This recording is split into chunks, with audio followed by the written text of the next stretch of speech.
Recently, there's a very interesting photo that started trending online. It's not CGI, it's not AI. It is an actual photograph of Nikolai Valuev. You probably know him for his boxing career. He's a world champion. He's a Russian boxer. After his boxing career ended, he went into politics. So this is a picture of him in his suit doing some politics stuff. This photo is going around, and people are saying very, I even saw a geneticist online making claims that he seems like he's maybe a missing link and so on. A lot of cruel things are being said about him for this photograph. And I would like to set the record straight as someone who teaches biology and studies unusual cases of anatomy. You probably know my videos on skull elongation. Well, this is a case of natural skull modification. This is not skull binding or anything like that. And what will surprise a lot of people is that this is not genetic. His parents did not have this trait, and his children will not have this trait. This condition is evolutionarily irrelevant. He's not a missing link. People are commenting saying, oh, now that he's gone into politics, he lost half of his brain. People are just jokes like that. His brain is not unusually small. He has a type of gigantism called acromegaly. It does not affect a person's brain size. French actor Andre the Giant had acromegaly. Richard Keel. Tony Robbins, he's kind of a milder case. And then, of course, there is India's Dalip Singh Rana. That guy wears it well. By the way, for the sake of sensitivity, I'm only showing people who are actors or celebrities, have spoken openly about their condition and used it, at least in some part, on purpose, as a tool to find work in their careers. Nikolai is an exception here. In the past, he actually denied he had this condition, but there are interviews of him recently where he talks about it. Women can have this phenotype as well, but I don't know of any who used it to get famous, so I'm not showing you them. You'll have to look that up on your own. Acromegaly. It does not affect a person's brain size. What it does is it causes rapid growth when you're young, and it causes especially a lot of growth in the frontal bone, the eyebrow, and it causes a lot of growth in the thickness of the skull and a lot of growth of the face. So what we're seeing is it's just an optical illusion. There's actually a couple illusions happening in this photo. First of all, he's at an unusual angle where you see that the thickness of his eyebrow is being kind of exaggerated just because of the angle that we're looking at him at. I'm pretty sure the photographer is zoomed in from far away, which makes him look unusually large compared to the man sitting next to him. Now, he is unusually large. He's like 7 feet tall, but that's even exaggerated here because of the zoom in effect. This is something called perspective compression. It's when you zoom in from far away, it flattens depth, making objects at different distances appear very close together.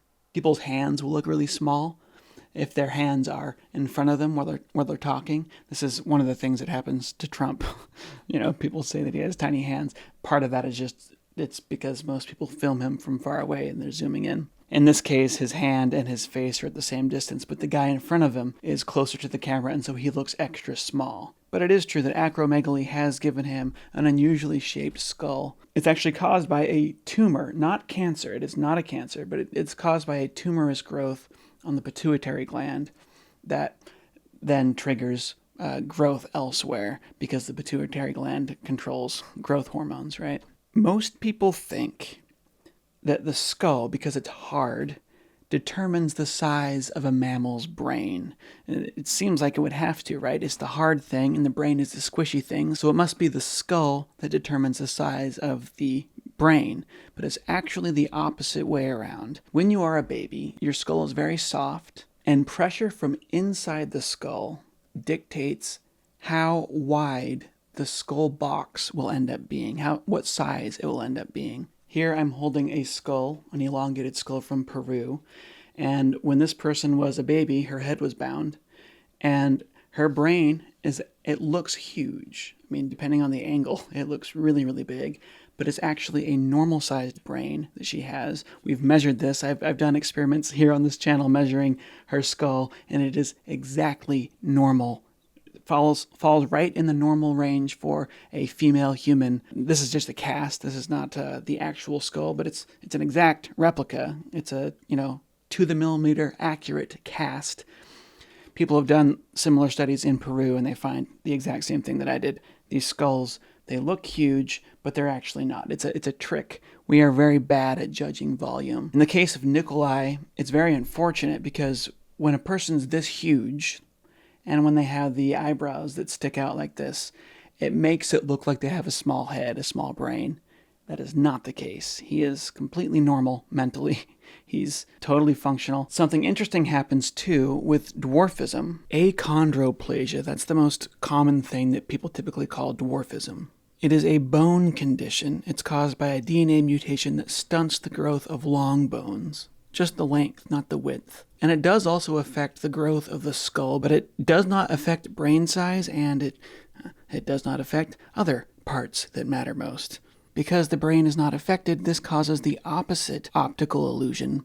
People with achondroplasia often appear to have large brains. This is a photograph of actor Kyle Pasek. He's a really great actor. He was in Mandalorian. He's been in tons of stuff. So the human brain is genetically determined in its size, and it grows until it's done growing. It doesn't matter if you bind the skull. It doesn't matter if you have the bones around your brain growing extra fast or growing extra slow. Your brain will grow to its normal size, and then it will stop. If we were playing paper, rock, scissors with brains, bone, and muscle, bone determines muscle size, muscle length.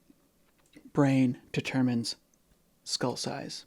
So, bone size, essentially. But that's just the brain box. So the front of the face, the size of the jaw, all that is determined by other things. This guy is completely normal, intellectually fit.